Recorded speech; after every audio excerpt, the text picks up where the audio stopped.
Professor Obermeyer is an Australian certified gynaecological oncologist in Brisbane, Queensland. He specialises in the treatment of cancer of the ovary, uterus, vulva and vagina. He has independently practiced since 2003. He holds a professor's title from the University of Queensland and very actively engages in research to find better treatments and cures for gynaecological cancer. Uterine cancer is the most common gynaecological cancer in Australia, with more than 2,000 women diagnosed each year. We will guide you through the cancer's risk factors, symptoms, the process of investigation and diagnosis, and what treatment options are available to you. Uterine cancer is a malignancy that's arising from the inner lining of the womb. It's incredibly common. We almost diagnose about 2,000 Australian women per year, and its incidence is still rising, it's going up.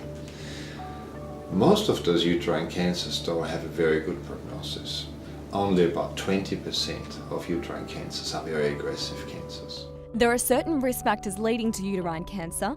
Obesity, diabetes mellitus and high cholesterol can cause an oversupply of estrogen in the blood, resulting in an overgrowth of the endometrial lining.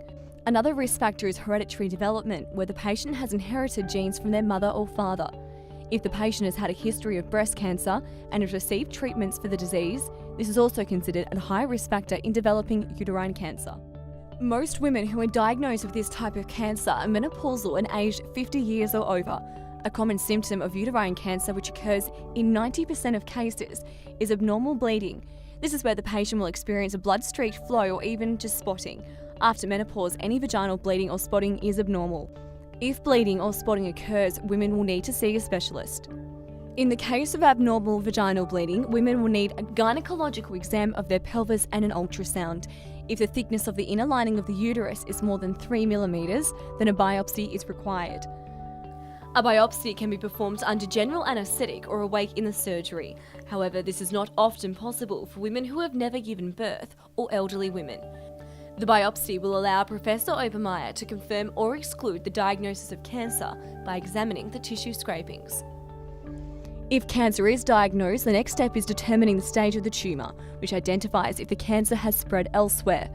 To examine this, the patient will require a CT scan and blood tests. While undergoing a CT scan, a series of X-ray pictures will be taken of the patient's pelvis, abdomen and chest. An injection may be needed so that lymph nodes and other tissues can be seen in the pictures. In some centres, they may perform an MRI scan, but don't be alarmed, this scan produces very similar results to that of a CT scan. There is no way to examine a tumour or determine its age, so it's different for every individual situation. However, it generally takes at least a year to 2 years before a tumour can be seen with the naked eye, but at this point the patient usually hasn't experienced any symptoms. Type 1 uterine cancer grows at a slow rate, and type 2 tumours grow at a much faster rate. Endometrial cancer is a very common disease, and most of these cancers arise from the inner lining of the uterus or the womb. Now, this is a cross-section of a female pelvis where we have the bladder at the front and the rectum at the back, and the uterus is actually embedded in the middle of that.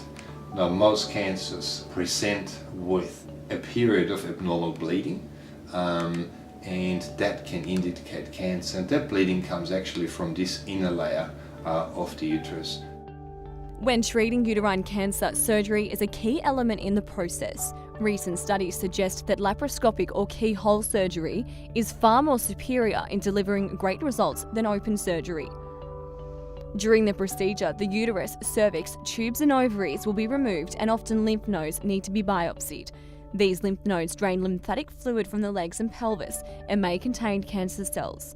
Only a few lymph nodes are taken. However, if the cancer is considered an aggressive type, then more will be removed. Significant advances have been made in the treatment of uterine cancer, especially when it comes to less invasive treatment methods, where women do not stay in hospital 5 or 6 days anymore, but go home after 2 days, and where the risk of adverse events or surgical complications is a lot less. So that's a very, very good development.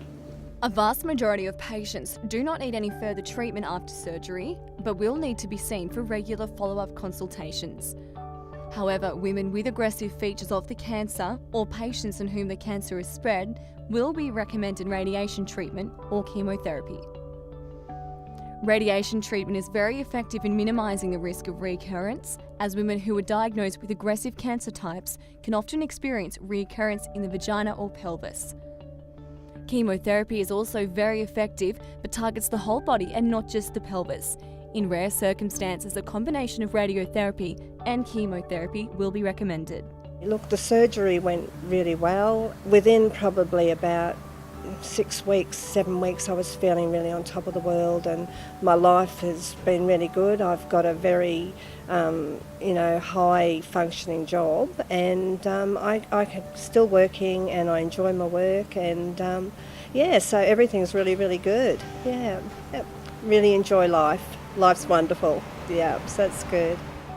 Once all treatment is completed, follow-up consultations with Professor Obermeyer will be required every 3 to 6 months for 5 years. On each visit, a vaginal pelvic examination will be done to ascertain the patient's health and to ensure they are disease-free. Blood tests or CT scans may also be arranged at these consultations for further reassurance the patient is still healthy.